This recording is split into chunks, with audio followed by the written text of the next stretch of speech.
We all use its services every day. It answers our most bizarre questions. You're even watching this video using the company's video streaming platform. We're talking Google, or more importantly, its bank-busting Silicon Valley headquarters.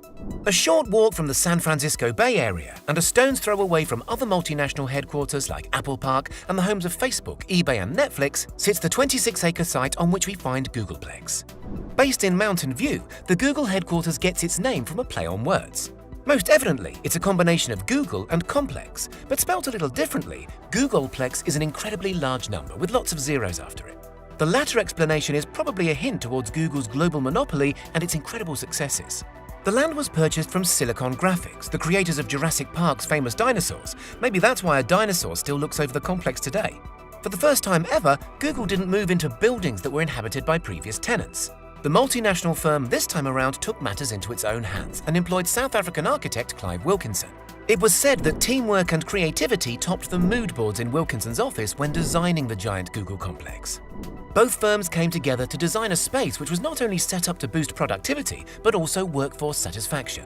This can be seen with fun lava lamps and even giant screens showing live Google search terms from around the world, a nod to the company's most famous asset. Oversized whiteboards plaster some walls, full of creative ideas and, not so creative anonymous jokes. And many of the lobbies are home to pianos, welcoming the next musician who dares to play. An incredible amount of glass was used in the construction of Googleplex, which boosts natural light, and offices are arranged in workspaces of 3 or 4 people. These little clusters are said to be effective for sharing and developing ideas, but are small and independent enough to reduce office chatter. It seems that Google has perfectly balanced the best of both worlds. Insider photos show workstations decorated with various Google and Android paraphernalia, and from what we've seen, they seem to house some serious productivity. Employees are there to work, but the company doesn't want them to feel that way. Staff are treated as friends, with access to an incredible amount of facilities. We've all heard of an on-site gym, that's nothing new, but the company also offers swim-in-place swimming pools. These are designed to reduce the footprint needed by allowing swimmers to swim against an artificially generated current. Various ping pong, billiards and foosball tables are dotted throughout the campus, with spaces to kick back and enjoy some video gaming too. Google even has its own self-contained pods, which are used by staff members to kick back and relax or to distance themselves from their surroundings in order to get down to work on some heavy tasks. What about outdoors? After all, California weather is supposed to be among the best in the world. Google has that covered too. Tennis courts, soccer fields and other outdoor spaces for fun frisbee games are all totally free to use for staff. These are all interlinked by a network of private footpaths. Health is looked after by on-site medical staff, and luxury is provided by a company-subsidized massage service. A haircut salon, a laundrette and dry cleaners, the list goes on. In fact, rumor has it that team members bring their laundry in over the weekend to avoid having to use their own machines. The best part about it, traveling between these amenities is all done on Google-colored bikes. It's even reported that many employees are given a 20% portion of their work time to focus on side projects unrelated to their usual workload.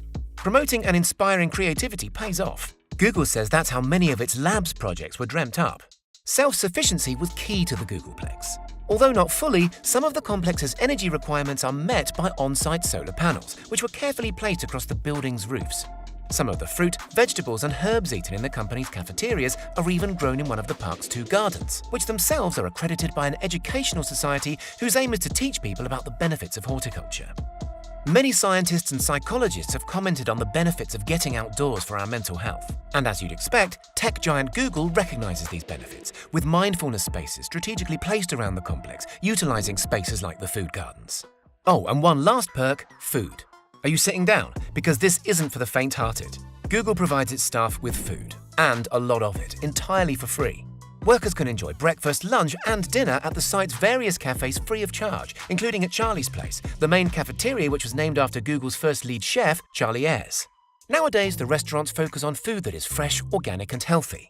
Those Buddha bowls or that smashed avocado on toast that you see on Instagram, these are the sorts of meals being dreamt up by head chefs, which include a fusion of the world's foods. We imagine a wide variety of dietary requirements are considered when planning the menus at the Googleplex. But Google employs real people. They're not all robots. And these real humans get hungry between meals, just like you and I. The solution? Every single workspace is within walking distance of an entire snack room, which is stocked with treats like granola, candy, and hot and cold drinks. The novelty of consistently eating out may have worn off for many of the company's more seasoned members of staff, but kitchenettes are always nearby with essential amenities like microwaves, kettles, and fridges. An unwritten saying among the company's workforce is the Google 15, which refers to the 15 pounds of weight that new starters often gain with all this free food.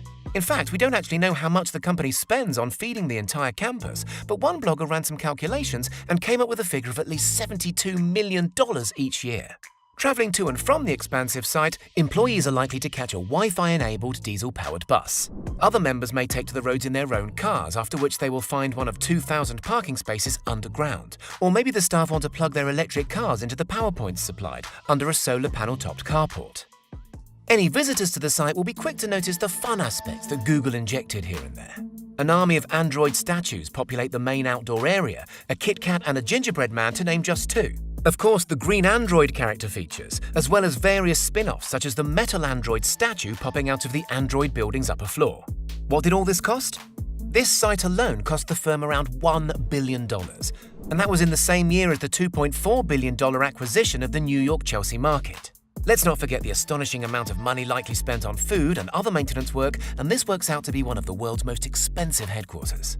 What do you think of the tech giant Google's fusion of home and work balance? Would you work in such a place with its incredible benefits, or do you value time spent away from work?